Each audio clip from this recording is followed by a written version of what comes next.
bagaimana orang ketika sudah dilanda cinta itu sudah lupa dengan semuanya. Harusnya begitu. Kalau kita sudah merasa cinta sama Allah, rasanya semua yang lain tidak berarti.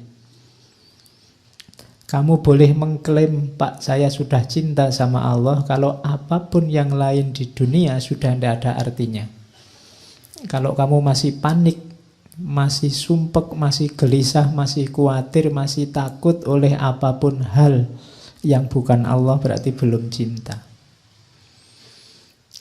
Cirinya itu nanti ditunjukkan oleh Nizami lewat Laila Majnun. Jadi karena satu sekolahan,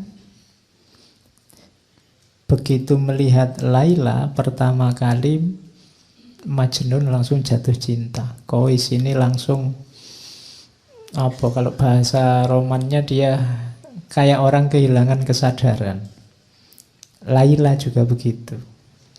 Sama-sama sukanya. Jadi kalau di kelas itu lirik-lirikan, pandang-pandangan gitu. Sama-sama sukanya. Makanya di bagian awal itu dua-duanya digambarkan sama-sama mabuk. Jadi serangan pertama itu kan memang dahsyat bagi yang alami, yang belum dibayangkan. Jadi itu syairnya yang bagian-bagian awal. Jadi berlalu masa saat orang-orang padaku memohon pertolongan, dan kini adakah penolong yang akan mengabarkan rahasia jiwa pada Laila. Itu maunya Kois. Kemarin-kemarin aku kan ketua suku orang kaya, sering dimintai bantuan. Sekarang ada ndak yang bisa membantu aku? Wahai Laila, cinta telah membuatku lemah tak berdaya, seperti anak hilang, jauh dari keluarga dan tidak memiliki apa. Cinta laksana air yang menetes, menimpa bebatuan. Waktu berlalu dan bebatuan itu akan hancur berkepingan, berserak bagai kaca, berpecahan. Begitulah cinta yang engkau bawa padaku, dan kini telah hancur binasa hatiku. Hingga orang-orang memanggilku si gila, yang suka merintih dan menangis sedih. Mereka mengatakan aku telah tersesat. Wahai, mana mungkin cinta akan menyesatkan. Jiwa mereka sebenarnya yang kering, laksana dedaunan diterpa panas mentari siang. Bagiku cinta adalah keindahan yang membuat mata tak bisa terpejam. Pemuda mana yang bisa selamat dari api cinta? Nah, itu Majnun. Majnun ini, Kois ini dikenal pinter membuat syair-syair indah. Ya, yang menyusun Nizami sebenarnya. Cuma atas nama Kois. Jadi nanti ceritanya Kais ini, apalagi waktu gila itu sering dikerumuni orang karena syairnya ditunggu-tunggu. Jadi dia kayak orang tidak terawat, tidak pakai baju, rambutnya gondrong, tapi orang berkumpul nunggu syairnya yang keluar. Nah itu kalau di kita kan tidak, kalau ada orang gila ditunggu mau ngasih isyarat nomor berapa gitu. Kalau Kois itu ditunggu syairnya, karena syair-syairnya indah, makanya banyak yang hafal. Saya bilang tadi sebelum ditulis oleh Nizami, sebelumnya orang sudah kenal dan syair-syairnya Kois ini banyak dilakukan. Jadi itu dahsyatnya. Saya tidak tahu memang aslinya pinter bikin syair atau karena cinta itu membuat orang puitis. Ya, kalau tidak percaya, yang jatuh cinta itu kan mendadak dia bisa bikin puisi. Ya, oke. Jadi wong kehujanan pinggir jalan gitu aja kamu berteduh, itu kan kalau yang jatuh cinta itu bisa lahir puisi. Tapi yang ndak sedang jatuh cinta kan paling kamu mainan HP apa gitu. Jadi mungkin dua-duanya, dia memang punya bakat bikin puisi dan sedang jatuh cinta. Lebih dahsyat puisinya. Oke, Laila juga begitu. Laila juga di beberapa bagian Laila Majnun itu banyak juga mengeluarkan puisi-puisi. Meskipun nanti puisi-puisinya kebanyakan lewat surat yang dikirimkan pada Majnun. Itu salah satu contoh Laila juga mengalami kemabuan. Semua yang tampak dari manusia adalah kebencian. Namun cinta telah memberikan kekuatan. Orang-orang mencemooh hubungan kita. Sesungguhnya mereka tidak tahu betapa kerinduan yang tersimpan dalam dada. Jadi syair ini lahir ketika orang mulai rame.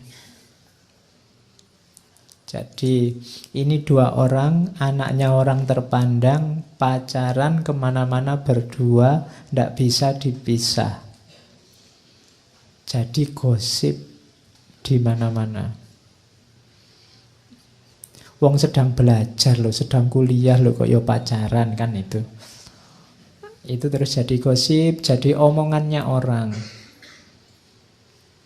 Nah, ayahnya Laila itu merasa bahwa ini pencemaran nama baik.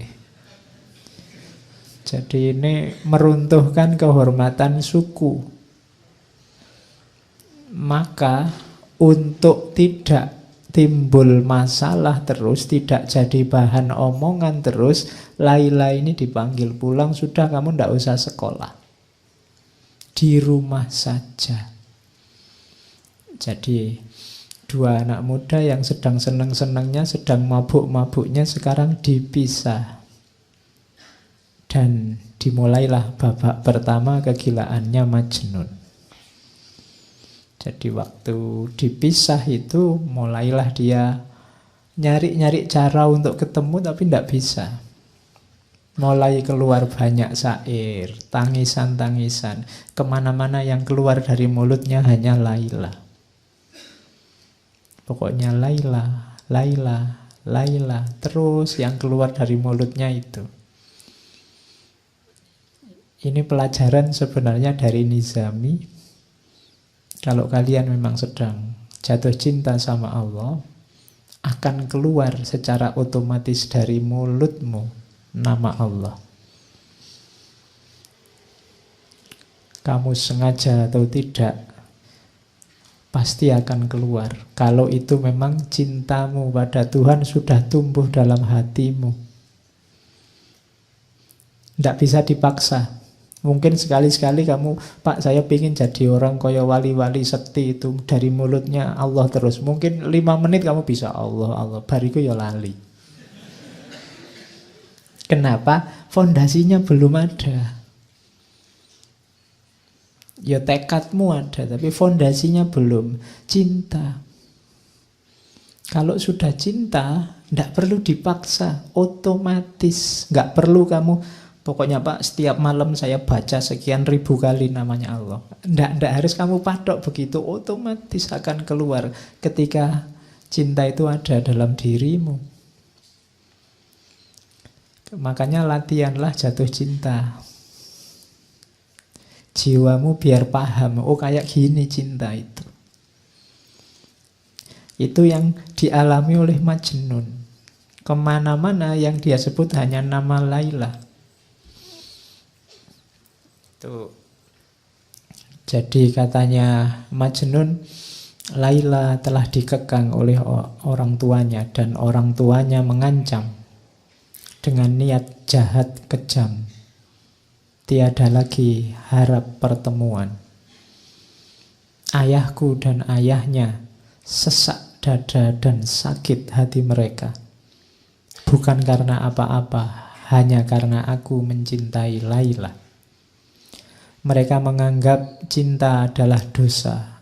Cinta bagi mereka adalah noda yang harus dibasuh musnah. Padahal hatiku telah menjadi tawanannya dan ia juga merindukanku. Cinta masuk ke dalam sanubari tanpa kamu undang, tanpa kami undang. Bagai ilham dari langit yang datang menerjang lalu bersemayam dalam jiwa. Dan kini kami akan mati karenanya, karena cinta telah melilit seluruh jiwa. Katakan padaku, siapa orangnya yang bisa bebas dari penyakit cinta? Nah, ini Majnun. Jadi cinta itu kalau sudah menyerangmu, engkau tidak akan berdaya. Kamu tidak akan bisa menipu dirimu. Kalau kamu sudah jatuh cinta pada sesuatu, kamu pura-pura tidak cinta, itu tidak akan bisa. Ya mungkin ditolak, ya mungkin tidak nyambung, ya mungkin dia tidak suka padamu. Tapi kalau kamu memang jatuh cinta, kamu tidak akan bisa mengelak. Jadi itu kalimat-kalimat Majnun. Cinta bukan sesuatu yang kita undang, tapi dia datang, masuk dan bersemayam dalam diri kita. Kita tidak akan punya daya kalau sudah datang. Makanya katanya Gibran, pasrahlah kalau cinta memanggilmu. Kenapa? Tidak akan bisa kamu lawan. Kamu tidak akan bisa menipu dirimu. Dan Majnun mati-matian berusaha untuk bisa bertemu Laila. Macam-macam nanti ceritanya di novel itu. Ada yang dia pura-pura jadi pelayan perempuan. Nanti diatur sama teman-temannya. Teman-temannya juga kasihan, ini anak jatuh cinta kok dipisah. Dirancang untuk bisa ketemu. Akhirnya Majnun nyamar jadi anak perempuan. Masuklah ke kamarnya Laila. Ngapain di kamar? Enggak, loh ini penting. Di kamar hanya pandang-pandangan. Sama-sama masih saling terpesona. Hanya diam. Coba kamu baca nanti novelnya. Jadi hanya diam, hanya melihat, saling mengagumi, saling terpesona, dan tidak ngapa-ngapain. Tidak usah dibayangkan aneh-aneh. Terus nanti ketahuan, terus pergi.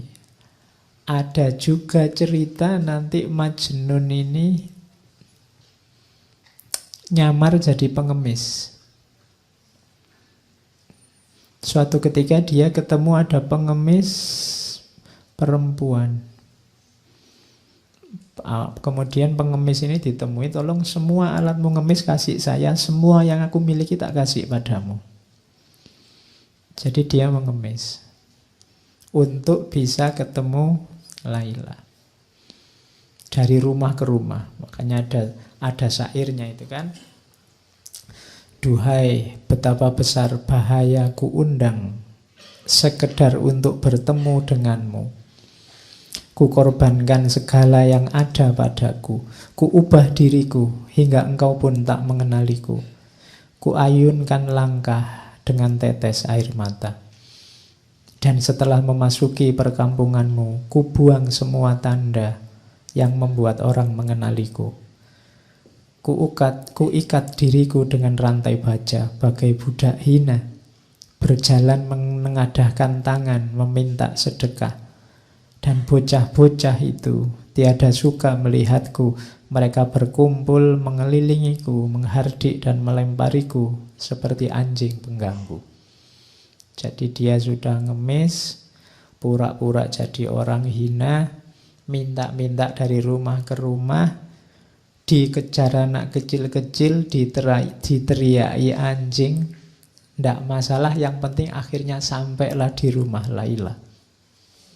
Itu Majnun. Kini aku hadir di dekatmu, wahai Laila, tak mampu ku tahan air mataku. Kasihanilah kelemahanku, begitu berat penderitaanku. Nah, itu Majnun. Jadi dan tidak ketemu, hanya sampai rumahnya saja. Yang penting sampai rumahnya Laila. bisa melihat rumahnya itu sudah senengnya luar biasa. Itulah cinta. Kalau kamu jatuh cinta, melihat sandalnya ada di luar itu seneng. Oh iya kan? Wah, alhamdulillah ada sandalnya, berarti dia ada di dalam. Nah, itu jatuh cinta. Ada cerita yang lain, suatu ketika Majnun sampai pura-pura jadi binatang. Iya. Jadi suatu ketika dia lihat penggembala kambing yang itu bisa bebas keluar masuk di tempatnya Laila. Mungkin orang tuanya juga memelihara kambing. Akhirnya apa? Ceritanya Qais merangkak di antara kambing-kambing dan melepas bajunya. Bahkan ceritanya karena yang gembala kambing ini senjatanya kan cambuk. Cambuk itu dipakai nyambui kambing. Antara lain dia tidak sadar yang dicambui si Qais ini. Hanya untuk bisa dekat sama Laila. Jadi itu dahsyatnya cinta. Oke, terus ya. Ini ceritanya tangis-tangisan terus. Nah, sebelum ke syair ini. Syair ini lahir setelah ayahnya Qais akhirnya tidak tega lihat anaknya. Iki piye to yo, anak ini kan sudah digadang-gadang mau jadi penerus, kok malah Majnun kayak gini.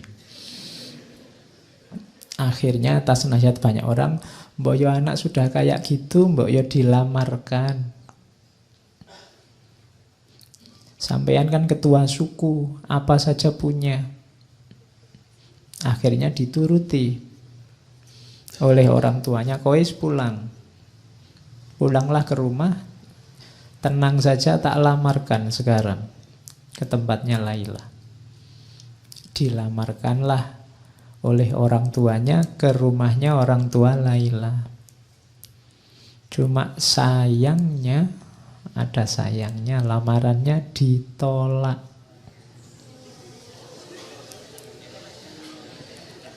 Iya. Jadi kenapa ditolak? Padahal ayahnya sudah bilang, minta apa saja saya penuhi. Syaratnya apa saja bisa saya penuhi, termasuk seandainya nyawaku yang harus jadi taruhannya. Katanya orang tuanya Laila, siapa saja boleh menikahi anakku kecuali putra Anda.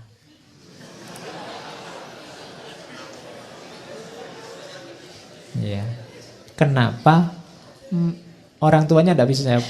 Mana ada orang tua yang merelakan anaknya dinikahi oleh orang gila? Mana ada orang tua yang merelakan anaknya dinikahi oleh pemuda yang tidak waras? Ya, karena ya ayahnya Laila ya ngerti kegilaannya Majnun, meskipun gilanya memang karena mencintai putrinya. Tapi dia tidak mau. Wong dulu masih waras, pacaran saja digunjingkan orang, kita malu luar biasa, apalagi sekarang. Jadi sudah serius seperti itu masih ditolak. Bisa dibayangkan ya. Majnun yang tadinya sudah merasa agak sembuh, merasa terhibur, wah nanti dilamarkan oleh ayahku pasti beres. Tapi kok ya ditolak. Mulai lagi kumat. Jadi, nah ya. Dan dia katanya Majnun, rumahku telah menjadi bara api bagi jiwaku. Tetapi wahai Laila, aku akan senantiasa berada di sisimu. Semoga kasih sayang Allah dilimpahkan padamu. Wahai pecinta yang malang, kerabatku menganggap aku mempermalukan mereka. Teman-temanku pun gemetar jika mendengar namaku. Jadi keluarganya merasa malu oleh kehadirannya, teman-temannya semua juga menjauh, tidak ada yang mau mendekat. Duhai cawan anggur yang ada di genggaman, kini jatuh berantakan. Telah kutinggalkan sanak saudara dan orang tua, sedang kekasihku pun jauh di sana. Namun aku tidak akan menyerah walau kesulitan demi kesulitan mendera. Orang yang tidak merasakan kesengsaraan tidak akan menikmati kesenangan. Dan orang yang tidak pernah dihimpit kesedihan, mereka tidak akan dapat memahami hati yang sedang merana sendirian. Jadi mulai dari sini Majnun nanti mulai menyepi, menjauh dari keluarga, menjauh dari masyarakat, hidup di padang-padang pasir. Apalagi nanti kemudian keluarganya karena masih mempertimbangkan harga diri, khawatir malu, akhirnya pindah menjauh dari daerah situ ke daerah Najd. Wah, tambah lagi puisi-puisinya Majnun karena dia merasa semakin jauh dari Laila. Setiap hari hidupnya di padang-padang pasir, di bebatuan di bawah padang pasir, di goa-goa. Uniknya, selain tadi sering dikerubungi orang-orang, hewan-hewan yang ada di sana itu patuh sama Majnun. Bahkan kabarnya sampai anjing, ular, macam-macam binatang-binatang buas itu kalau di dekat Majnun jinak.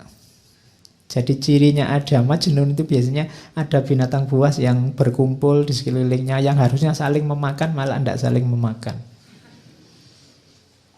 Itu penjelasannya Nizami untuk menunjukkan bahwa orang yang jiwanya diliputi oleh cinta, auranya juga aura cinta, siapapun dekat akan senang. Beda dengan orang-orang yang jiwanya penuh kebencian. Jangankan ngobrol mendekat aja males, hawanya ndak enak. Iya. Jadi bangun jiwamu dengan aura yang penuh cinta. Bahkan binatang buas pun bisa tunduk, bisa patuh. Kadang-kadang kalau Majnun sedang tidur di tengah padang pasir, binatang-binatang ini yang menjaga. Itu kelebihannya para pecinta. Oke. Ini pelajaran dari Majnun lagi, bahwa cinta itu kebebasan. Wahai Laila kekasihku, berjanjilah pada keagungan cinta, agar sayap jiwamu dapat terbang leluasa. Melayanglah bersama cinta laksana anak panah menuju sasarannya. Cinta tidak pernah membelenggu, karena cinta adalah pembebas yang melepaskan simpul-simpul keberadaan. Cinta adalah pembebas dari segala belenggu. Jadi contoh paling mudah, di mana sih pembebasannya cinta itu? Majnun tidak lagi terikat oleh apapun selain cintanya.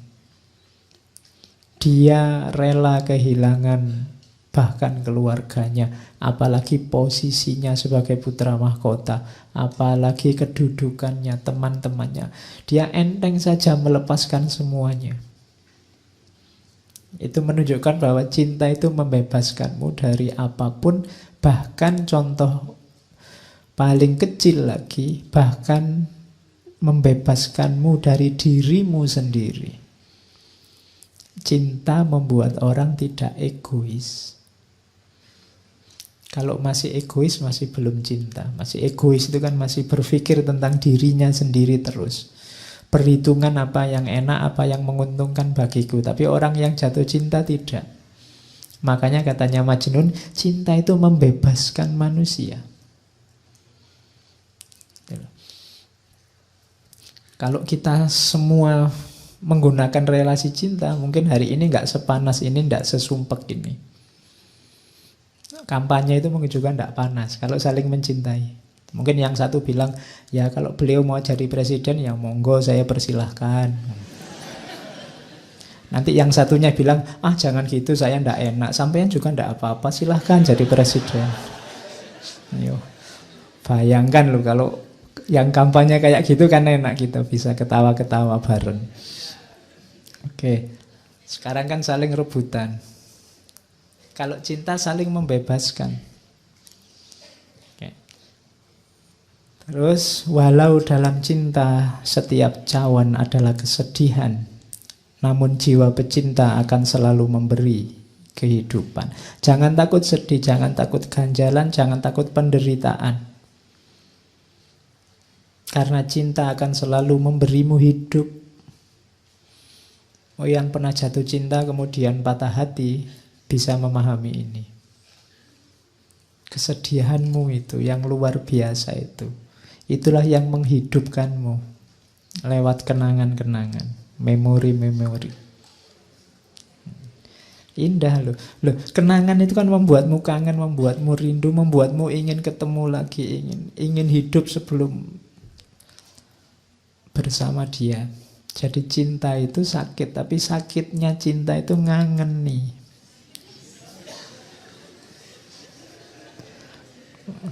Loh, iya kan? Makanya mantan yang paling heboh itu kan mantan di dunia cinta. Kalau mantan mahasiswa, mantan murid itu biasa-biasa aja.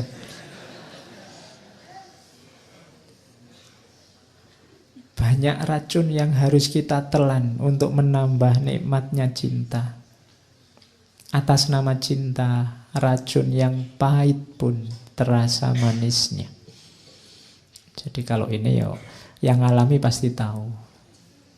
Orang lain melihat itu, kamu itu ndak capek, kamu itu ndak males, toh kamu itu kok mau-maunya, toh itu kan bagi orang lain itu racun-racun. Apa enak, apa enaknya.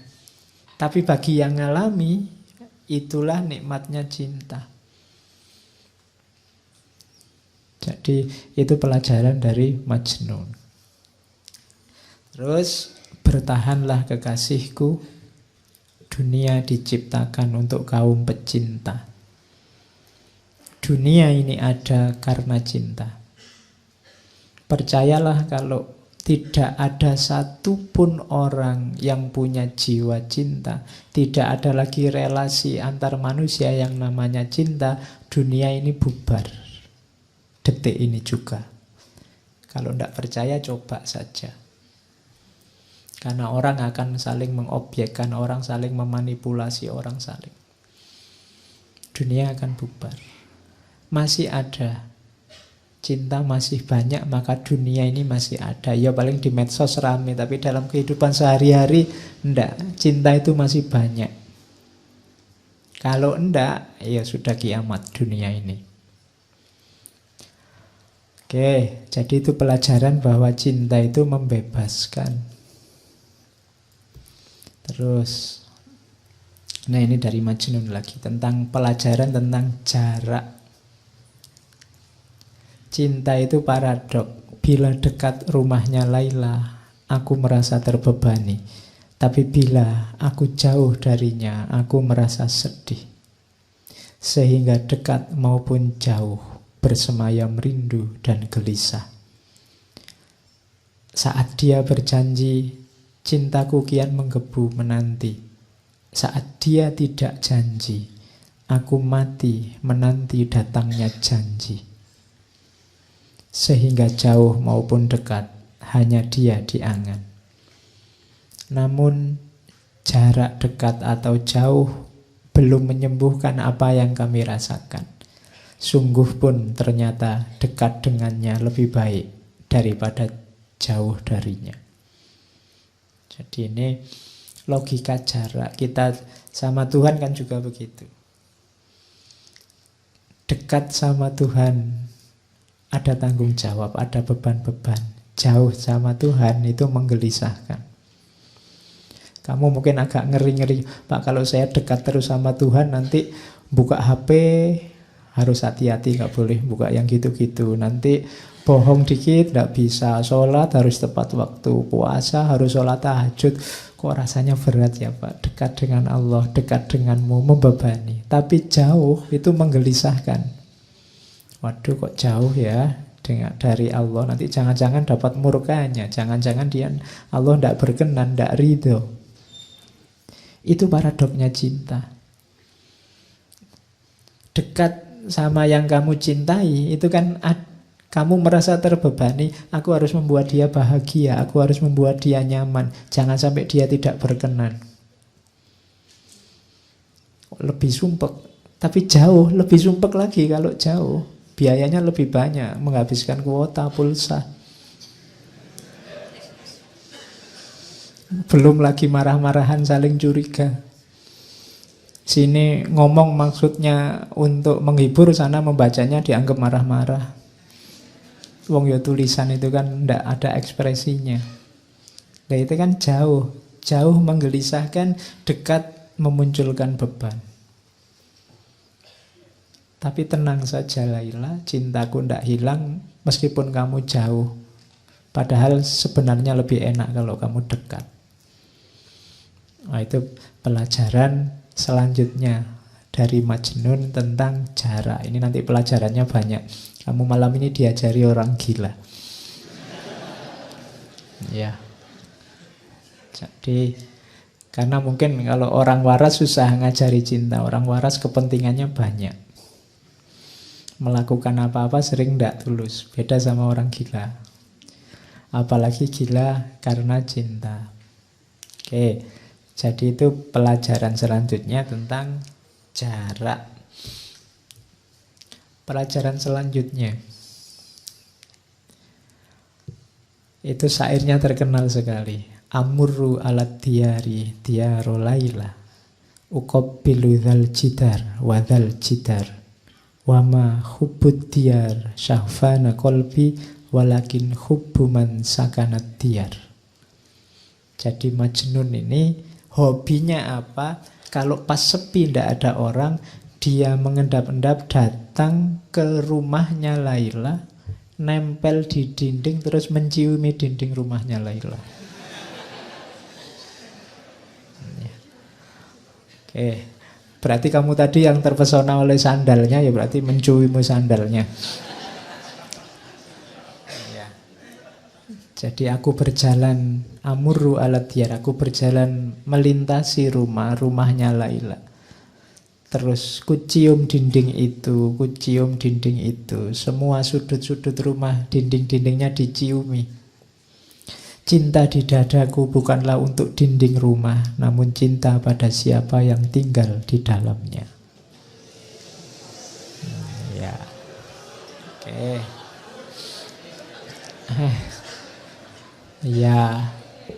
Ya kalau ndak tahu rumahnya, ya nanti dinding kampus.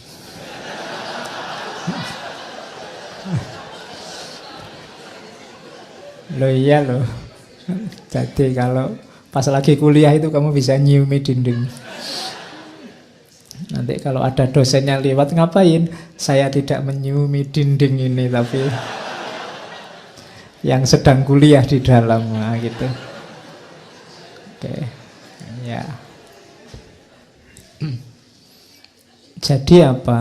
Ini pelajaran dari Nizami. Kalau kita jatuh cinta, maka semua yang berhubungan dengan yang kita cintai pasti juga kita cintai, kita hormati, kita hargai, jadi berharga. Berarti apa? Kalau kita cinta sama Allah, pasti kita juga memuliakan dan menghargai semua yang berhubungan dengan Allah. Apakah itu manusia, apakah itu binatang, tumbuhan, alam semesta. Konsekuensi dari mencintai Allah pasti mencintai semuanya, karena dalam semuanya ada tanda-tanda kehadiran Allah. Temboknya Laila adalah tanda adanya Laila. Maka semua orang, semua makhluk harusnya juga kita cintai. Kalau orang ngaku mencintai Allah tapi masih ada yang dia benci di alam ini, padahal semua yang ada di alam semesta ini adalah tanda-tanda kehadirannya Allah, berarti sebenarnya dia belum terlalu cinta. Jadi cinta pasti tidak menyisakan kebencian apapun. Kalau itu cinta pada Allah, tidak mungkin kita ada benci pada apapun yang bukan Allah. Karena yang bukan Allah itu kan juga berhubungan dengan Allah. Jadi ini, kisah ini pelajaran dari Qais bahwa semua yang berhubungan dari Laila adalah manifestasi kehadirannya Laila. Dia hormati, dia hargai, dindingnya dia ciumi. Oke. Terus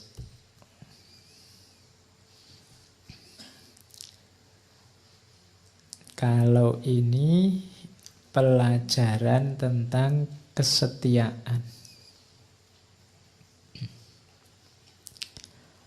Jadi orang yang mencintai, jadi saya bilang tadi ya, Qais itu selalu ditunggu syair-syairnya. Syair-syairnya indah-indah dan penuh makna.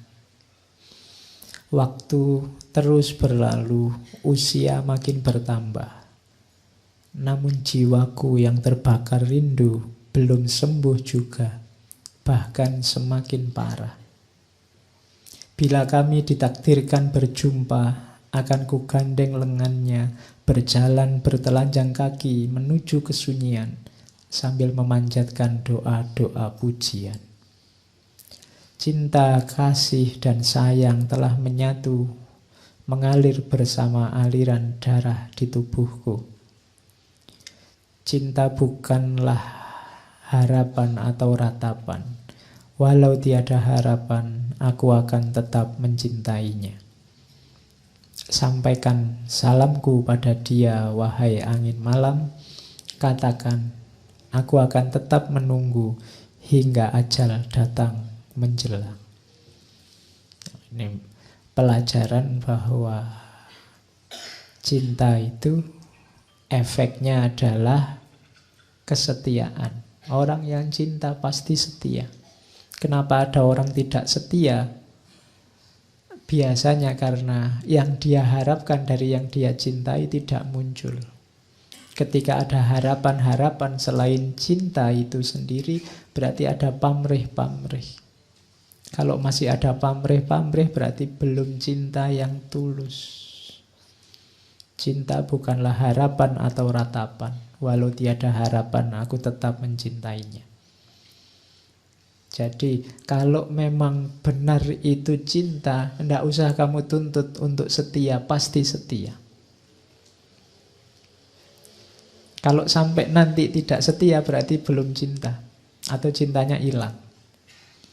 Kenapa kok cintanya bisa hilang? Karena mungkin dulunya itu bukan cinta, tapi ada harapan-harapan, keinginan-keinginan yang sekarang tidak terpenuhi, maka kemudian nyeleweng. Jadi itu pelajaran selanjutnya tentang keteguhan hati. Kalau ini agak panjang. Jiwa orang yang dimabuk cinta, ini pelajaran ya, untuk mendeteksi dirimu kamu sudah jatuh cinta apa belum.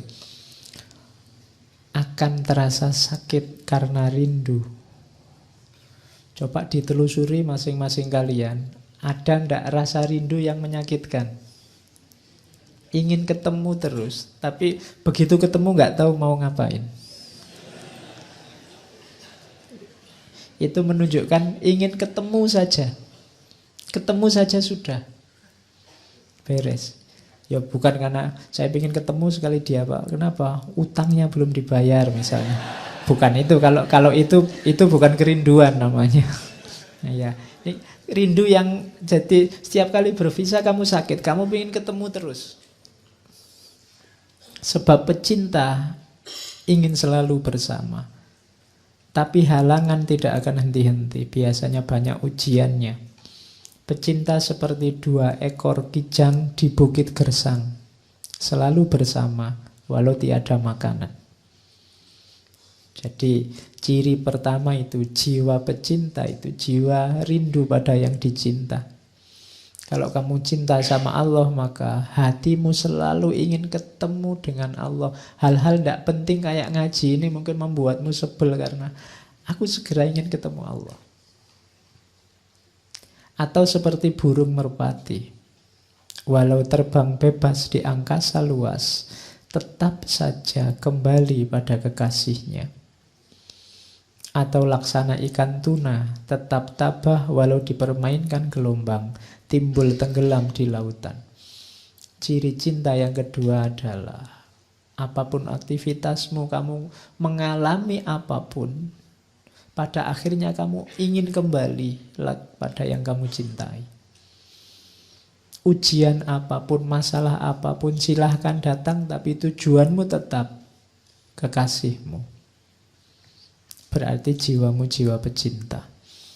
Walau selalu dicaci dan dicela, batin menjerit, tubuh binasa, meski lapar dan disia-siakan, namun jiwa pecinta akan selalu memaafkan. Itu cinta. Pecinta tidak membutuhkan pujian. Ciri selanjutnya, kalau masih nunggu dipuji, wah kamu setia sekali, wah kamu, aku capek-capek jemput kok kamu gak terima kasih, itu belum cinta. Ya, masih butuh pujian. Dan pengorbanan pecinta tidak akan sia-sia. Kulihat bintang kutub dan bintang kejora, di mana pula cinta. Sekecil apapun, cinta tetap berkuasa di singgasana jiwa. Dan bagi pecinta, kebahagiaan dan kesedihan sama indahnya.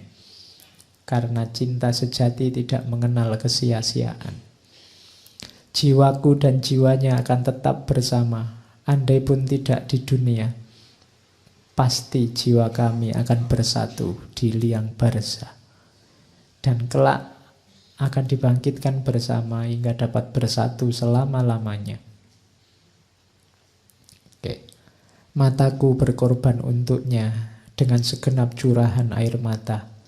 Berharap liang lahatnya adalah liang lahatku, agar jenazah kita bersatu. Oke, ini syairnya Majnun. Jadi nanti Majnun ini akhirnya sangat terkenal karena syair-syair dan kegilaannya. Semakin dia terkenal dengan kegilaannya, semakin marah keluarganya Laila dan semakin gelisah keluarganya Majnun. Dan itu nanti beban tersendiri bagi mereka berdua. Bahkan nanti di antara keluarganya Laila ada yang ngancam, dibunuh saja enaknya orang ini. Bikin masalah saja. Oke. Nah, dari situ nanti muncul syairnya Laila. Laila ini protes, jangan dikira hanya Majnun yang segalau itu. Aku pun juga sama galaunya, hanya aku tidak seperti Majnun bisa bebas keluar. Bila kakiku terperosok, kalau ini Laila, aku menyebut namanya. Aku bermimpi dalam tidurku, hidup bersama dia. Apabila disebut namanya, hilanglah kekuatan jiwa. Hatiku seperti sirna ditelan namanya. Demi Allah, hampir saja aku gila karena memikirkannya. Makin lama dadaku makin sesak karena rindu gelisah. Kaumku mengancam, jika aku tak berhenti menyebut namanya, maka darahnya akan tumpah. Bunuhlah aku dan biarkan dia. Setelah nyawaku melayang, janganlah kalian hina dia. Cukup apa yang ia derita karena cinta. Mungkin ia akan menuduhku tidak setia dengan janji, dan aku tidak akan mampu mencegahnya. Ku campur tinta dengan air mata untuk menulis surat padanya. Inilah saat kukuburkan jiwaku untuknya. Aku khawatir jika ajalku tiba, tak dapat memandang wajahnya. Ini Laila. Jadi dua-duanya sedang gelisah. Suatu ketika ayahnya Majnun ini menjemput anaknya, mencari, ketemu, dijemput, dibawa pulang. Kemudian pokoknya diciptakan suasana yang sekiranya membuat Majnun lupa dengan Laila. Dicarikan gadis-gadis cantik yang sekiranya jauh lebih cantik dari Laila. Mau berapapun dikasih. Saya tidak tahu kalau kamu imanmu kuat tidak digituin. Jadi dibikinkan pesta tiap malam. Targetnya satu, tinggalkan Laila. Saat ini juga. Tapi Majnun tidak mau. Jadi katanya Majnun ini mewanti-wanti Laila. Kalau aku tidak mau digituin, ingat-ingat Laila maksudnya itu. Mungkin engkau diberi 2 cawan minuman, 1 cawan kebencian, agar engkau lupa padaku, yang 1 anggur kesenangan, agar engkau menerima orang lain sebagai gantiku. Duhai kekasihku, kuingatkan dirimu, jangan rusakkan ikatan yang orang lain selalu ingin menyempurnakan. Kelak engkau akan melihat beda antara cinta dan nafsu. Wahai Laila, nafsu akan melemahkan hati. Ia akan terus menggoda dan merayu, namun kelak akan menyesal, sedih tak berkesudahan. Jiwa yang dipenuhi kebencian tak akan pernah menjadi mulia. Ia tak akan puas bila yang diharapkan tak didapat. Bedakan cinta dengan nafsu. Cirinya, nafsu akan terus menggoda, yang akhirnya adalah penyesalan. Sedang diriku Laila demi Allah, tali kasih yang telah bersemi akan kusiram dan kupupuk, agar cinta yang kau berikan tetap terjaga selamanya. Dan aku haramkan atas diriku juga segala yang engkau tidak suka. Jadi orang jatuh cinta itu pasti tidak melakukan apa yang tidak disukai oleh yang dicintai. Kalau kamu cinta pada Allah, tidak perlu dipaksa, tidak harus ditausiai tiap hari, pasti dengan ikhlas. Kamu tidak menjalankan yang tidak disukai oleh Allah. Jangan kau biarkan jiwaku hancur karena murkamu. Orang yang cinta itu yang ditakuti satu, yang dia cintai marah padanya. Karena aku tak sanggup menerima amarahmu, bahkan gunung pun akan hancur karena kemarahanmu. Buanglah dalam dirimu segala keraguan, karena cinta tak bisa bersanding dengan kebimbangan. Aku akan selalu menjaga tali cinta kita. Walau engkau tak di sisiku, namun aku yakin cintamu selalu hadir di hatiku. Nah, ini puisi-puisinya masih panjang. Kalau ini munajat. Ini saya bilang malam-malam sendirian. Kalau Majnun ini dilakukan setiap kali dia tenaganya habis, ndak punya kekuatan lagi. Jadi Majnun ini kan jarang makan di tengah padang pasir mengembara. Jadi tiap kali kehabisan energi kayak orang sudah megap-megap mau mati, munajat ini dilakukan. Setelah baca munajat ini kekuatannya kembali lagi. Iya. Cuma ini Majnun ya, tidak harus ditiru. Ya, ini katanya Majnun, Tuhan, apalagi yang dapat aku lakukan? Aku telah lelah dan tubuhku melemah. Itu, yang lemah tubuhnya, tapi lihat yang didoakan siapa? Aku memohon dengan kekuatanmu, ringankanlah langkah kaki Laila untuk menemui diriku yang tidak berdaya. Wahai Tuhan, aku adalah hamba-Mu. Apalah guna hidupku jika harus menanggung beban seperti ini?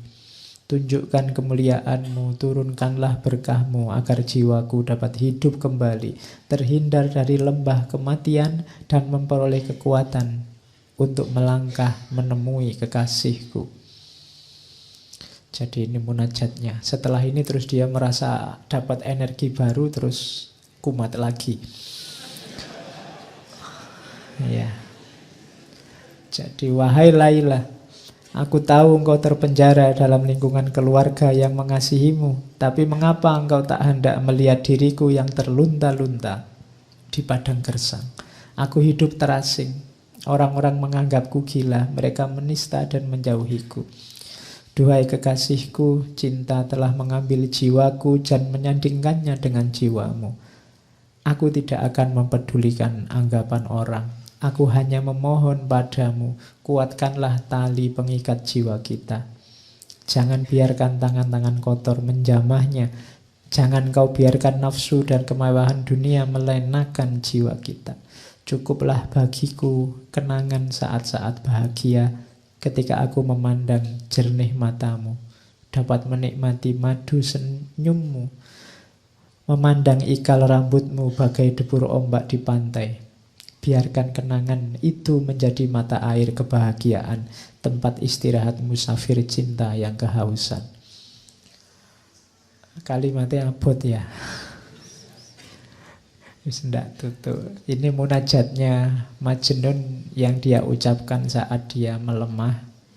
Rasa-rasanya sudah mau meninggal. Tapi biasanya setelah membaca ini terus dia bergairah lagi hidupnya. Hidup karena tadi kalimat yang terakhir tadi, kenangan akan yang dicintai. Saya bilang tadi memori, kenangan itu senjata yang luar biasa yang menghidupkan cinta. Jadi ritme hidupnya Majnun ini ya semacam itu. Dia baca puisi, berkeliling-keliling di padang pasir, di daerah-daerah terpencil. Malah orang yang nyari dia karena butuh syair-syairnya. Jadi nanti di beberapa kesempatan sampai ada yang ingin bantu dia. Kalau di buku itu yang saya ingat ada sampai perang segala. Ada namanya Ishak, ada kepala suku namanya Noval, nanti ada penyambungnya dengan Laila namanya Zaid. Ini orang-orang yang ingin bantu dia dengan beberapa cerita. Bahkan ada yang namanya Ishak. Ishak ini orang terkemuka, kasihan melihat Majnun. Terus dia berjanji, Majnun, kalau kamu pengen bareng sama Laila, ya kamu jangan kayak gini, kayak orang gila, mesti ditolak. Kalau kamu percaya padaku, aku yang ngatur, termasuk ngatur dirimu. Jadi selama sekitar 2-3 bulan Majnun ini dilatih hidup normal. Dikasih baju, kan sebelumnya kan tidak pakai baju, tidak pakai apa. Hidupnya di padang pasir. Dilatih kayak orang biasa, hidup normal, kayak orang terpandang. Katanya Iska, tak jamin nanti tidak lama lagi kamu tak ajak ke keluarganya Laila, kamu pasti diterima. Tapi sudah latihan jadi orang normal. Saya kayak SpongeBob ya, latihan jadi orang normal. Ya. Jadi setelah dia dianggap normal oleh Iska, diajak melamar lagi ke rumahnya orang tua Laila, tapi tetap ditolak. Iya. Jadi pokoknya orang tuanya sudah antipati sama Majnun. Pokoknya asal bukan Majnun. Jadi itu membuat Majnun kalap lagi. Dia puisi-puisinya keluar lagi. Sudah lari lagi ke padang pasir mengembara lagi. Oke, sampai orang tuanya sedih. Menjelang meninggal, ayahnya ini mencari-cari dan ketemu. Majnun sampai sujud-sujud di kakinya karena tidak bisa memenuhi permintaan ayahnya untuk pulang. Tidak bisa. Katanya Majnun, wahai ayahanda, kesedihan adalah takdirku. Penderitaan telah memangsa masa mudaku. Kesedihan bagai ulat yang memakan habis daun-daun bungaku, hingga tunas keindahan hidupku tercabut. Aku duduk dalam kegelapan, berselimut debu, dan telah kuucapkan selamat tinggal pada semua kenikmatan duniawi yang menggodaku. Segala penderitaan telah aku jalani, dan keceriaan masa muda telah tercampak, tersisih. Kini aku datang ke hadapanmu, memohon maaf dan maklummu. Engkau adalah ayahku, orang yang sepantasnya ku minta ridho darimu. Jadi dia tidak sanggup memenuhi permintaan ayahnya untuk pulang hidup secara normal. Akhirnya ayahnya minta, ya sudah kalau gitu permintaanku yang terakhir, ayo kamu ikut aku naik haji. Jadi nanti ada cerita Majnun ini oleh ayahnya diajak ke Mekah untuk haji. Bayangannya ayahnya nanti di Mekah berdoa untuk melupakan Laila. Di Mekah kan doa-doa dikabulkan. Jadi bayangannya orang tuanya itu. Tapi nanti waktu naik haji, lagi asik-asiknya melakukan ritual haji, tiba-tiba ada orang entah sengaja atau tidak mengucapkan kata Laila. Iya. Itu iya. Orang sudah mulai konsen mau ibadah diingatkan lagi. Jadi iya. Seseorang memanggil-manggil namamu saat kami berada di lereng Bukit Mina. Mendengar namamu, terguncanglah hatiku oleh duka.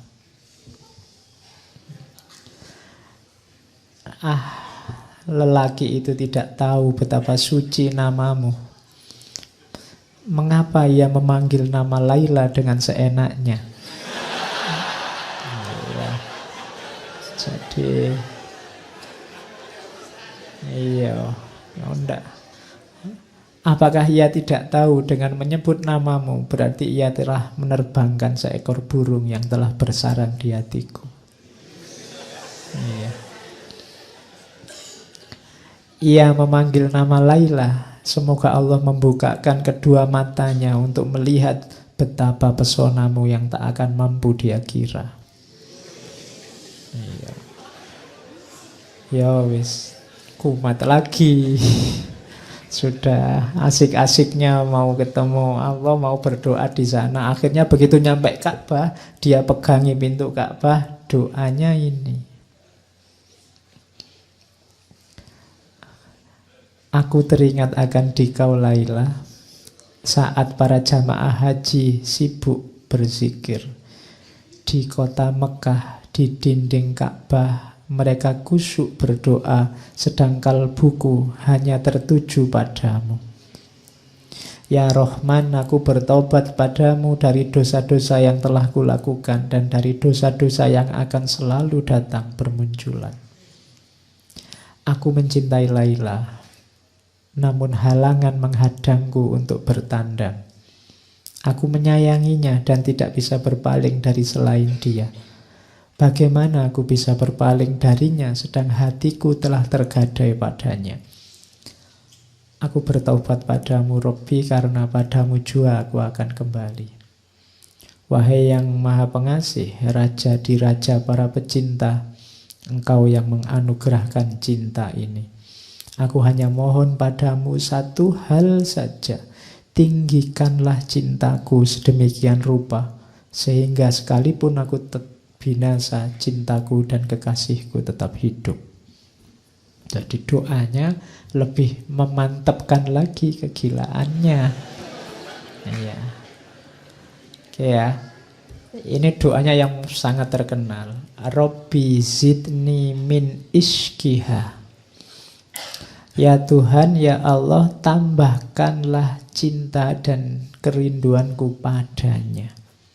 Jadi malah ingin diperdalam lagi, sudah sedalam itu. Wa in qasurat umri bil iski fazidhu fi umriha. Seandainya semakin berkurang umurku karena cinta, maka tambahlah umurnya Laila. Robbi zidni li Laila hubban wala tansani dzikroha abadan. Wahai Tuhan, tambahkanlah cintaku pada Laila, jangan membuatku lupa untuk mengingatnya selamanya. Ya boleh kamu tiru nanti, nama Laila diganti pacarmu.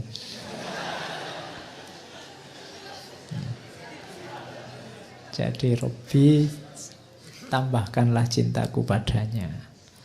Oke, Yo ini kalau maunya Nizami, substitusinya bukan orang tapi ke Allah. Mintalah untuk kamu biar jatuh cinta sama Allah, dianugerahi rasa cinta pada Allah. Oke, terus kiamatnya di sini.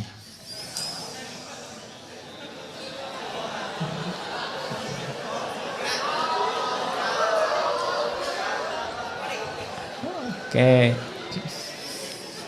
ya, ya. Jadi nanti Laila ini dipaksa untuk kawin dengan laki-laki tua namanya Abu Salam. Ya, ini yo bisa dibayangkan seperti apa situasinya Majnun waktu tahu Laila menikah. Wahai dunia, begitukah balasanmu pada pecinta yang tulus ini? Begitukah balasan yang harus aku terima dari pengorbananku? Kemarin aku masih merasa senang karena bayang-bayang Laila masih hadir dalam mimpiku. Namun kini bayangan itu pun engkau renggut. Apalagi yang aku miliki sekarang. Wahai dunia, engkau telah mencabik-cabik tubuhku yang lemah tak berdaya. Mengapa engkau belum puas juga hingga tega merenggut mimpi indahku? Laila, wahai Laila, di mana engkau letakkan hati dan jiwaku? Di mana engkau simpan janji dan kenangan kita? Semudah itukah engkau menyerah, melupakan segala derita yang aku rasa? Tangan siapakah yang telah mencengkerammu dan menjauhkan dirimu dariku? Laila, datanglah kemari sebentar saja, tikamkanlah belati ke dalam jantungku. Tikaman belati yang mencabut nyawaku akan lebih indah dari hidup menanggung siksaan cinta. Ya, yo Laila juga terpaksa menikahnya, tapi ini Majnun ini kabarnya begitu mendengar Laila menikah, pingsan berhari-hari. Iya. Jadi iya, pingsannya berhari-hari. Terus begitu bangun nanti keluar banyak syair kesedihan. Pas hari menikah kalimatnya ini. Ya, cuma ini tidak pada resepsi ya, tetap di padang pasir. Jadi katanya, Kois, semoga kalian berdua selalu berbahagia di dunia ini. Aku hanya meminta satu hal sebagai tanda cintamu. Janganlah engkau lupakan namaku, sekalipun engkau telah memilih orang lain sebagai pendampingmu. Janganlah pernah lupa bahwa ada seseorang yang meskipun tubuhnya hancur berkeping-keping, hanya akan memanggil-manggil namamu, Laila. Oke, ya boleh kamu tiru nanti kalau mantanmu kawin. Ya. Ya. Jadi ucapan selamatnya dari Kois. Jangan salah, nanti Laila juga jawab. Karena Laila tahu pasti ini Majnun akan galau luar biasa. Ya, jadi Laila menjawabnya pakai surat. Kalimatnya panjang. Dalam hidupku, aku tidak bisa melupakanmu barang sesaat pun. Ku pendam cintaku sedemikian lama tanpa mampu menceritakannya kepada siapapun. Engkau memaklumkan cintamu ke seluruh dunia, sementara aku membakarnya di dalam hatiku. Sementara engkau membakar segala sesuatu yang ada di sekelilingmu. Kini aku harus menghabiskan hidupku dengan seseorang, padahal segenap jiwaku menjadi milik orang lain. Katakan padaku kekasih, mana di antara kita yang lebih dimabuk cinta? Oke. Ya, engkau atau aku. Ya. Tapi nanti ini ya bagian-bagian belakangnya menenteramkan Majnun. Surat ini dari aku. Seorang perempuan yang terpenjara di rumahnya. Seorang perempuan yang sepanjang hari hanya duduk-duduk sambil termenung di rumah. Untukmu wahai kekasihku, apa kabarmu sayang? Ya, ya. Bagaimana hari-harimu? Dengan siapa engkau menjalani jam demi jam dalam hidupmu di lembah-lembah dan gunung-gunung itu? Aku kira engkau lebih bahagia daripada aku. Engkau bisa bebas pergi kemana saja, dengan siapa saja, dan bisa makan apa saja. Sedangkan aku, ketahuilah kekasihku, aku tak bisa berbuat apa-apa, kecuali hanya menunggu hari demi hari tanpa jiwa, sambil terus mengingatmu dan merinduimu. Hatiku hampa. Duhai kekasih, jiwaku yang berhati bening, bagai mata air Khidir, mata air keabadian. Aku masih seperti dulu. Meski aku telah menikah, namun aku bersumpah, hatimu selalu ada di hatiku. Meski aku tidur satu rumah dengan suamiku, tapi ranjangku tak pernah mempertemukan kepalaku dan kepalanya. Ya. Ya. Itu kalimat aslinya la yajma'u ra'si wa ra'suhu firos. Jadi memang Laila tidak mau disentuh oleh suaminya. Nanti ceritanya begitu.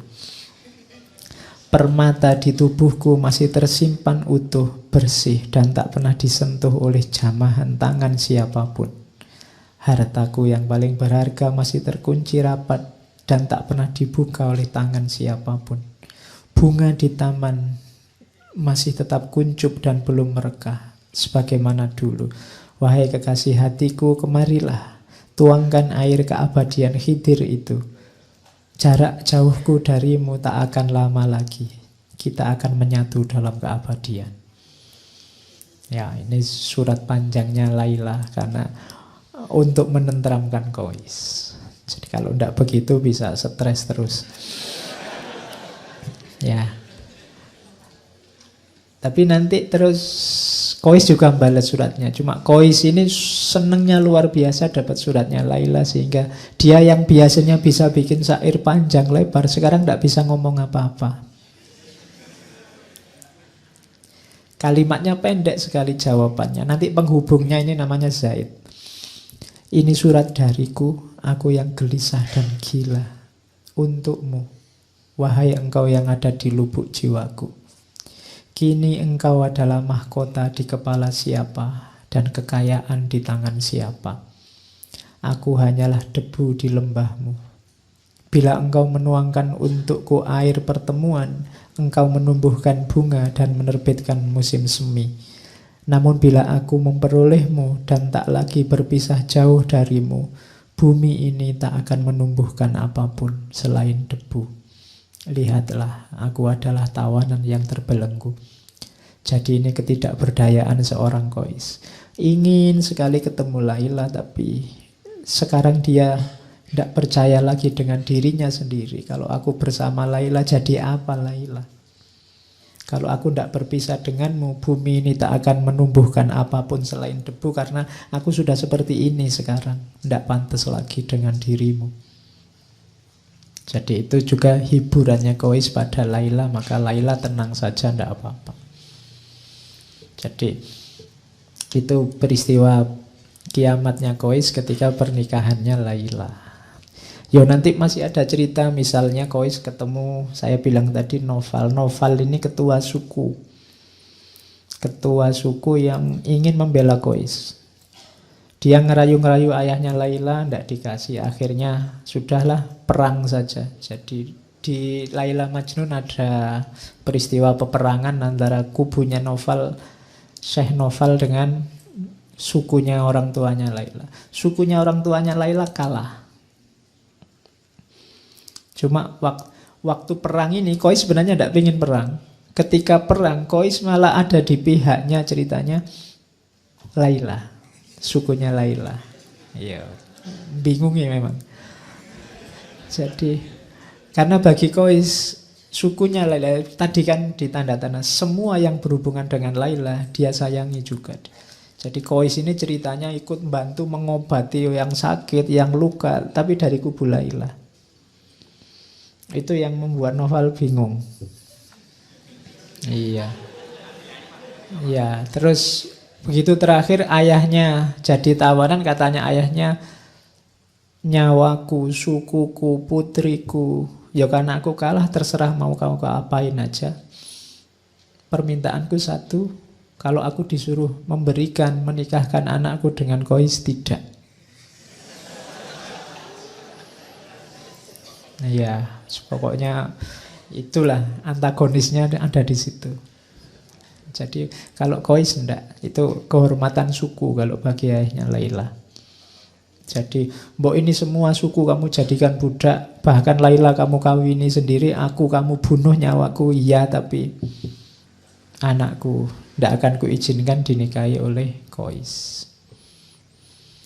Oke, itu di antara ceritanya begitu sampai nanti Laila menikah dan suaminya memang tidak boleh menyentuh Laila sama sekali, sampai saya tidak tahu yang meninggal duluan suaminya Laila.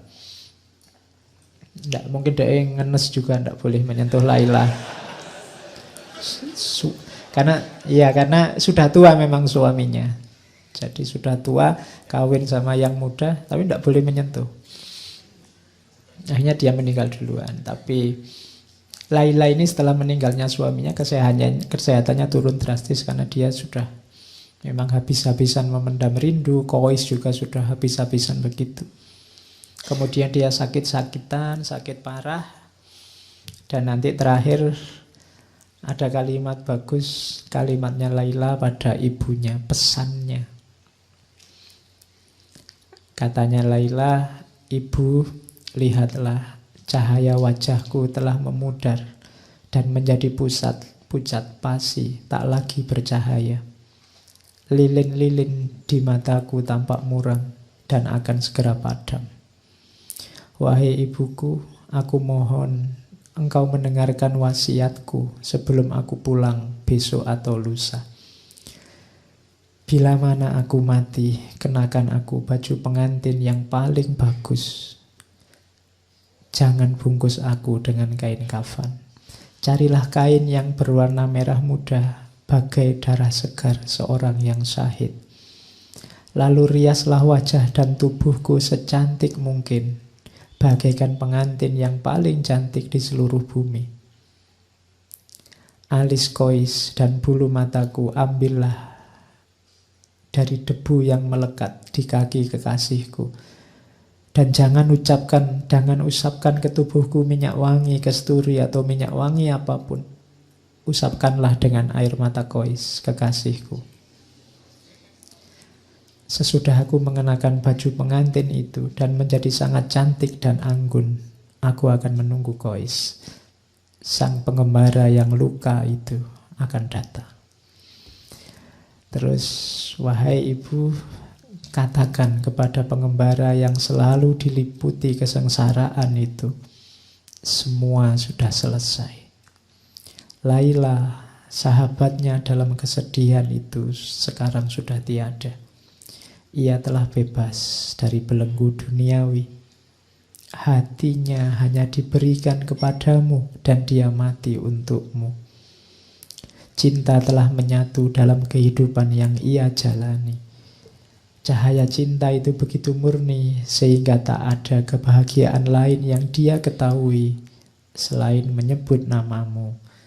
Tidak ada satupun yang bisa menghibur pikirannya yang selalu tertekan kecuali cintanya padamu. Dan dengan cinta itu, jiwanya yang lembut telah pulang ke alam keabadian. Semua berkahnya hanya untukmu. Ini pesan terakhirnya Laila lewat ibunya. Kemudian Laila meninggal. Bisa dibayangkan bagaimana kondisinya Kois. Dia pingsan berhari-hari. Iya, pingsan berhari-hari. Terus setelah itu dia lari-lari ke makamnya Laila.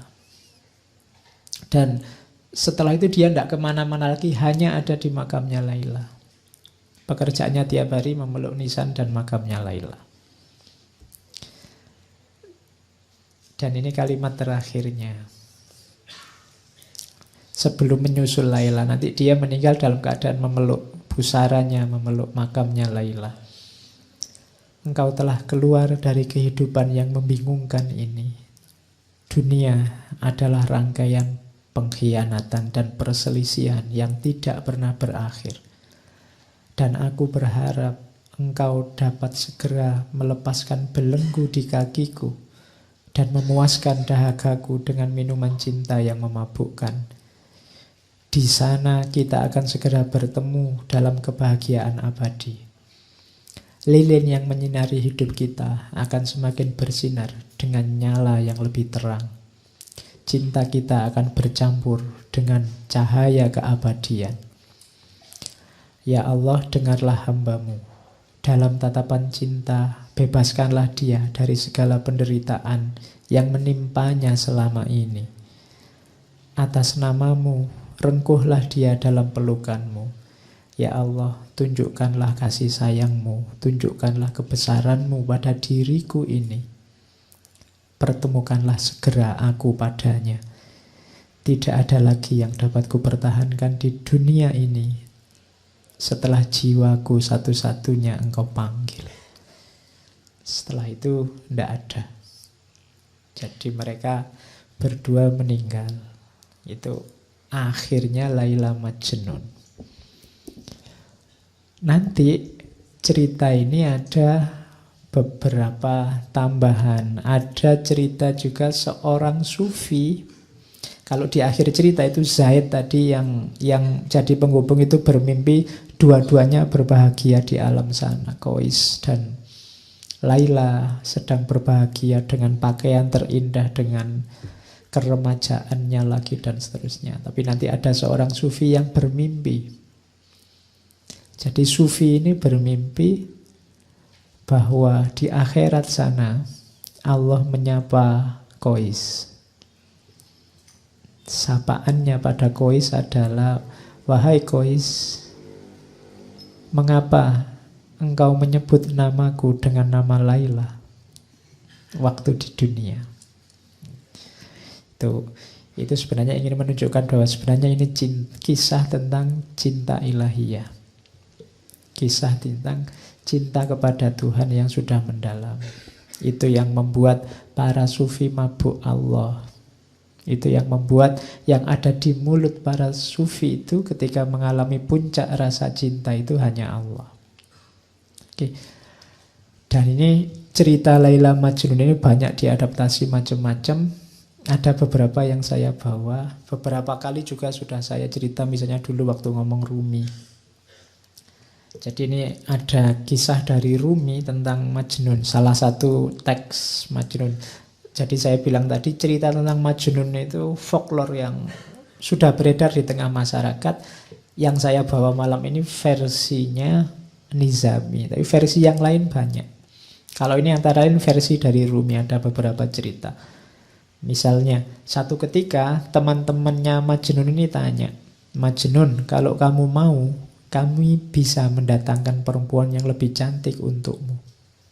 Kata orang-orang. Jawabannya Majnun, kalian tak akan mengerti. Aku mencintai Laila bukan karena rupa dan penampilannya. Saat memiliki gelas, yang terpenting dan yang paling membahagiakan bukan bentuk gelas itu, melainkan ketika aku bisa menikmati anggur dengan gelas tersebut. Kalian sebaliknya, merasa puas dan cukup dengan bentuk gelas, tapi tak tahu apa yang paling penting dari sebuah gelas. Tak ada artinya gelas emas berhias permata tapi isinya cuka. Wadah tua dan rusak berisi anggur bagiku lebih baik ketimbang 100 gelas emas berisi cuka. Itu. Kalau bahasa hari ini mungkin jangan lihat casingnya. Kalau sudah jatuh cinta itu casing tidak penting. Orang yang masih ribut dengan rupa, dengan casing, itu sebenarnya belum jatuh cinta. Kalau sudah jatuh cinta tidak penting lagi itu. Makanya katanya Rumi, cinta menjadikan sesuatu tampak menawan. Namun yang tampak menawan tak selalu menyebabkan jatuh cinta. Kalau kamu sudah jatuh cinta, seperti apapun kondisi yang kamu cintai akan tampak indah. Itu yang tidak dipahami oleh banyak orang. Tadi kamu mendengarkan ceritanya Laila Majnun kan, mbok sudah nyari yang lain kan banyak. Sesimpel itu yang ada di pikiran kita. Kenapa? Karena kita belum jatuh cinta. Yang sudah dan pernah jatuh cinta pasti ngerti apa nilai yang dicintai. Tidak sekedar casingnya. Oke, itu kisah carangan kalau di wayang ini, kisah petelan yang diambil Rumi. Ada lagi kisah potongan lagi saya bawa, kalau ini menarik. Satu ketika Kois ini kaget, tiba-tiba ada anjing dari kampungnya Laila sekonyong-konyong berjalan lewat depannya Kois. Kois mengikutinya karena dia pingin segera ketemu Laila. Jangan-jangan ini bisa mempertemukan aku dengan Laila. Di tengah perjalanan Kois melewati sekelompok orang kampung sedang sholat. Mungkin anjingnya lewat masjid mungkin. Tapi Kois tidak lihat mereka karena Kois sedang konsentrasi mengejar anjingnya. Ya. Setelah Kois pulang, orang tadi yang sholat marah-marah pada Kois. Wahai Kois, tadi engkau melewati kami saat sedang sholat. Kenapa kau tidak ikut sholat dengan kami? Kok kamu tidak lihat kita sholat, kamu lewati saja? Katanya Kois, demi Allah, saat kalian sedang sholat berjamaah, aku sama sekali tidak melihat kalian. Kenapa? Hatinya hanya fokus pada anjing dan yang dia cintai, Laila. Siapa tahu anjingnya bisa mempertemukan dengan Laila. Bila kalian benar-benar cinta pada Allah, sebagaimana diriku cinta pada Laila, pasti kalian tidak melihat aku.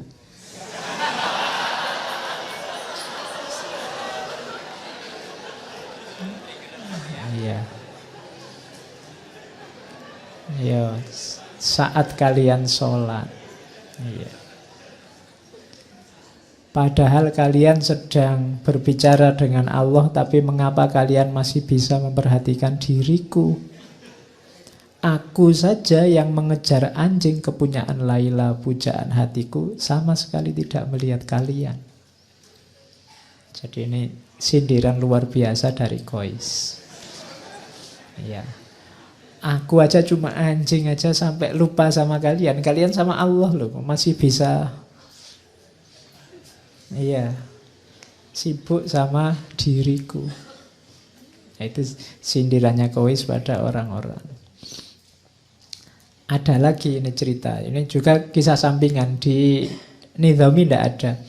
Jadi suatu ketika di rumah Laila diadakan pesta. Semua warga desa diundang. Majnun yang tidak diundang menyusup saja masuk. Sampai di dalam rumah dia lihat loh, orang-orang kok antri. Dia juga ikut antri. Nah, waktu dia ngantri kan yang membagi antrian kan Laila. Jadi dengan ikut antri itu dia bisa memandang wajahnya Laila. Waktu pas dia dapat antrian, Laila ini tidak ngasih makanan ke Kois, tapi malah piring yang untuk Kois dibanting sampai pecah. Wow, keluarganya Laila seneng. Alhamdulillah, Laila sudah sadar sekarang. Jadi piringnya Nah, orang-orang seneng semua, tapi ada orang yang lihat, loh, iki Kois kok tidak sadar. Kois kok juga ikut-ikutan seneng. Terus ditanya sama orang di dekati Kois, Kois, kok kamu malah tersenyum? Kamu kan habis dipermalukan di depan semua warga desa. Kenapa mukamu masih senyum? Kois malah heran. Loh, kapan saya dipermalukan? Tadi waktu Laila mecah piringmu. Kois jawab, oh enggak begitu, kamu salah paham. Laila itu memecahkan piringku, tujuannya hanya satu, agar aku ikut antrian lagi.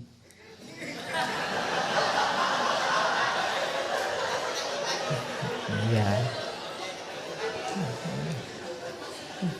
Jadi kalau aku ikut antrian lagi ya Pak, aku bisa ketemu lagi, kita bisa berlama-lama saling memandang.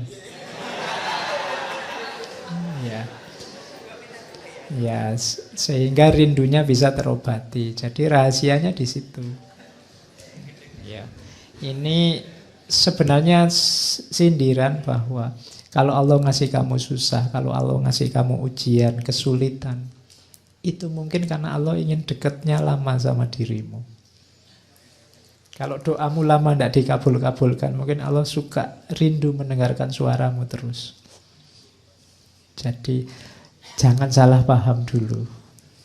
Makanya cintailah Allah, dekatilah Allah dengan rasa cinta, maka kamu tidak akan kecewa, tidak akan mengeluh, tidak akan putus asa. Karena banyak rahasia di balik itu. Nah, itu rahasianya cinta ilahi. Kayak Laila yang banting piringnya Qais itu, kalau dilihat biasa saja kelihatan, wah ini tega sekali sama Qais. Tapi Qais yang ngerti rahasianya malah tertawa. Orang kampung yang tidak tahu dia sorak-sorak, dianggap wah Laila sudah sadar, padahal tidak. Oke. Terus kalau ini pernah saya bawa, lupa jadi ini suatu ketika Majnun ini sakit, sama teman-temannya dibawa ke tabib. Katanya tabib, oh ini sakitnya parah, harus dibedah karena ada yang infeksi, ada darah yang harus dikeluarkan. Tapi Majnun menolak, jangan, saya tidak mau dibedah. Tabibnya bingung, lah kok kamu takut? Selama ini kan kamu keluar masuk hutan sendiri. Macan tidak takut, apalagi binatang buas tidak takut. Lah kok kamu dibedah aja takut?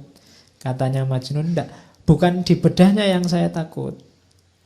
Lah kamu takutnya apa? Aku takut pisaunya menyakiti Laila.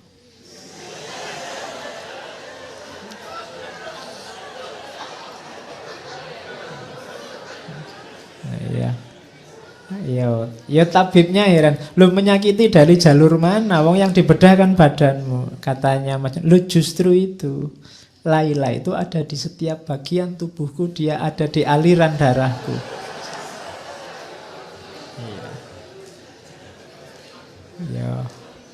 Ya ini bisa kamu jadikan alasan kalau kamu takut imunisasi, takut suntik gitu. Iya. Jadi aku takut menyakiti, ya karena ini pelajaran bahwa ketika orang sudah sangat mencintai, antara yang mencintai dan dicintai sudah tidak terbedakan lagi. Jadi kalau Laila disakiti, Majnun yang sakit. Kalau Majnun disakiti, Laila yang sakit. Jadi ketika Majnun dibedah, yang dikhawatirkan oleh Majnun adalah sakitnya Laila. Kenapa? Kalau Laila tahu Majnun dibedah, dia yang sakit. Itu yang dikhawatirkan oleh Majnun. Kalau orang yang kamu cintai sedang disakiti dia ini kan kamu juga tidak terima sakit. Nah, itu yang tidak diinginkan oleh Majnun. Makanya jangan dibedah. Aku takut apa? Kenapa? Di setiap aliran darahku ada Laila. Kalau aku disakiti, Laila juga sakit. Oke, ini pelajaran cinta selanjutnya. Ada kisah petelan lagi saya bawa. Kalau ini sama analogi untuk cinta ilahiyah. Jadi satu ketika Majnun ini ingin ketemu Laila. Terus dia naik onta. Tapi sayangnya ontanya baru melahirkan. Nah, onta yang baru melahirkan ini masih sayang-sayangnya sama anaknya. Jadi waktu ditunggangi oleh Majnun, ontanya ini bolak-balik, mau maju tapi dia mau mundur lagi. Maju, mundur lagi, dia nggak nyampe-nyampe. Akhirnya Majnun turun, katanya Majnun, sudahlah, saatnya kita berpisah, cintamu dan cintaku tidak sejalan. Iya, loh iya kan, ontanya mencintai anaknya, dia mencintai Laila, jadi tidak sejalan. Karena menunggangi kamu, selama ini aku berjalan di tempat, kadang maju, kadang mundur. Perjalanan beberapa hari memakan waktu 60 tahun, maksudnya lama sekali. Ndak, aku ndak akan menunggangi kamu lagi. Majnun terus turun, terus lari, tapi terus jatuh dia. Kakinya patah, tapi dia ndak putus asa ceritanya. Kakinya patah, dia ikat sendiri, terus dia menggelindingkan badannya. Jadi, ndak bisa jalan kan? Iya, merangkak juga ndak bisa, kakinya sakit diikat. Ya sudah, muter aja menggelundung. Nah, ini pelajarannya adalah kalau engkau masih terikat oleh dunia, oleh banyak hal di luar dirimu, kayak onta tadi yang masih kamu tunggangi, kamu tidak akan nyampe-nyampe pada yang kamu cintai. Kalau masih sangat banyak beban yang harus kamu bawa, kamu tidak akan sampai-sampai. Tinggalkan semua bebanmu, berjalanlah, berlarilah, menggelindinglah menuju yang kau cintai. Ya, yang dicintai pastinya Allah. Oke, terakhir, kalau ini juga sudah sering saya sampaikan, satu ketika Khalifah ini yang mendengar cerita Laila Majnun sangat populer, satu ketika ingin tahu anak muda yang dilanda cinta itu kayak apa. Terus dia lihat ditemuinya Laila, tapi dia heran, oh Laila itu cuma kayak gini aja lo wajahnya. Kois menjadi Majnun karena kamu, tidak masuk akal. Apa yang dilihatnya dari dirimu sehingga membuatnya tergila-gila. Kamu bukan wanita yang sangat cantik. Banyak wanita lain yang secantik kamu, bahkan melebihimu. Ada cerita yang bilang, katanya Khalifah, bahkan dayangku yang paling jelek lebih cantik daripada dirimu. Tapi Laila menjawab, diamlah. Yang dia lihat tidak terlihat olehmu karena kamu bukan Majnun. Iya, kamu tidak tahu karena kamu bukan yang mencintai. Hanya yang mencintai tahu keindahan yang dicintai.